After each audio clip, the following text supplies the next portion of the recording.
This is National Geographic magazine, one of my personal favorite publications. As you can see, it's got some really nice articles and some advertising. This is Reader's Digest. As you can see, it's got a lot of advertising and a few articles sparsely. In fact, I once took the trouble of stripping a magazine from all its advertising, and what was left was about 70 pages of actual content. So I think we can all agree that advertising in print has become largely the reason why most magazines are printed today. In fact, many of them survive by the revenue. But what happens when your magazine is nothing but advertising? The only reason that you make a magazine is to advertise to someone, and you buy that magazine to be advertised to. Well, in those cases you get Jell-O Man. Now, before you ask, yes, this is actually a real magazine. It came with a Jell-O 6-pack around 1991, and it stars the adventures of Jell-O Man and Wobbly. Now, mascots for products are actually a pretty common thing, and they were a lot more common back in the day. And these particular mascots, they really never took off, but they were kind of cool nevertheless. They would be akin to Kool-Aid Man of the Kool-Aid brand. Jell-O Man it's actually pretty funny how he originated, and it's kind of clever. Let's have a look at this. Hey man, Jell-O pudding snacks are the snack to pack. Yeah, Jell-O pudding snacks. I haven't had those in 21 years. Anyway, this is the outrageous origin of Jell-O Man and Wobbly. In a secret lab somewhere in the world. Alright, two scientists are finding a way to make the Jell-O logo more impressive, a holographic 3D logo. So if anything, they're actually improving advertising, which is kind of the whole point of this magazine. They're followed by a creepy little robot named Grabby. Funny name. And the objective is to make a Jell-O logo that is 3D and holographic, making it look far more impressive. Now, Grabby is actually jealous because he is not a carbon-based life form, therefore he does not have taste buds and whatnot. So he cannot actually enjoy Jell-O, gelatin, and other stuff. So he decides to put his finger into the machine and then supercharge himself. However that works.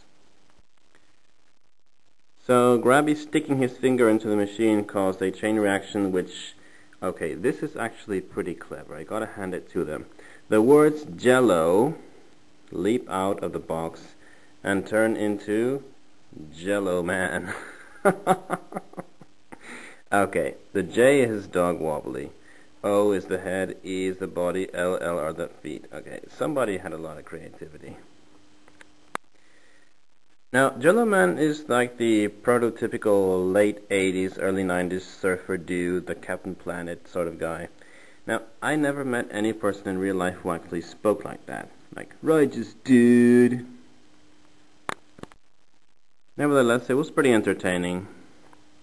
So Jell-O Man and Wobbly get into the air ducts and decide to confront Wobbly. Now, Jell-O Man's attack is pretty unique. He throws his head at his attackers. That's kind of against evolutionary logic, but, well, there you have it.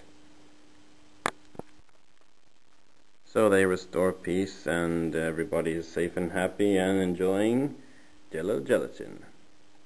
Yes. So this is the first chapter of Jell-O Man. So naturally kids have to learn something, so they gave you these little activities with full page illustrations here. Not too shabby. So the second chapter is the natural history mystery, and strangely enough, these 4th grade kids, they're pretty big for 4th graders, actually go to the Natural Museum of History, and there is a crisis. Now here's a stereotypical Frenchman. The Jell-O pudding snacks I put out for dessert, it is gone except one serving. And it is almost, how you say, lunchtime. Oh no, that's awful. Yeah, that's pretty much the extent of their crisis. not getting dessert is considered a national emergency, and so Jell-O Man is called in his secret headquarters, don't ask me where, suddenly appears parachuting, blowing all sense of continuity, but oh, who gives a damn. He's made out of gelatin. So eventually they find out that it's a villain by the name of Snackosaurus. Gotta say, that's kind of unique. Incredibly cheesy, but unique.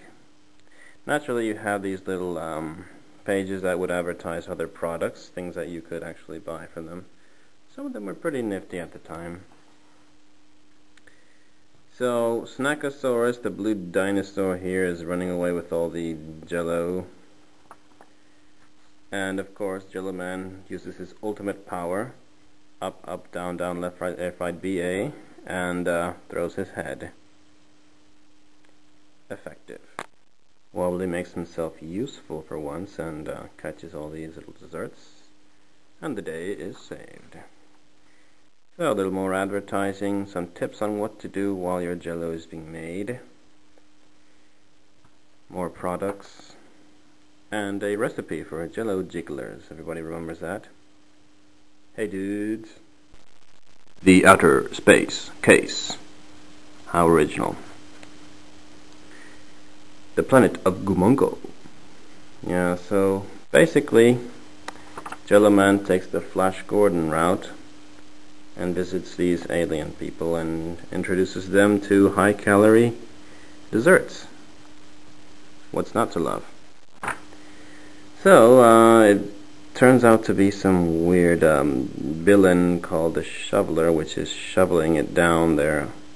Actually pretty creepy when you think about it. The Shoveler has wheels for feet and tries to escape, but unfortunately he is caught by a giant Jell-O jiggler. And for once he counterattacks the ultimate attack of Jell-O Man by swinging his shovel and batting that thing away. Simple but effective. So this is one of those rare examples in which a magazine is nothing but advertising. And actually, this magazine, I have never seen anybody speaking about this. I think they were pretty limited, maybe just in my area, but I haven't seen these floating around that much. Now I feel like some Jell-O. Actually, for the time, it's a pretty high quality advertising magazine. And it resembles a comic book in every way. It's a very clever piece of merchandise and marketing.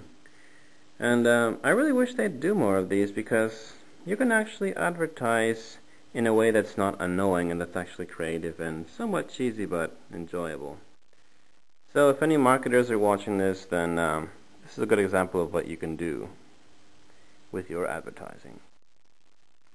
The Adventures of Jell-O Man and Wobbly. Oh yeah.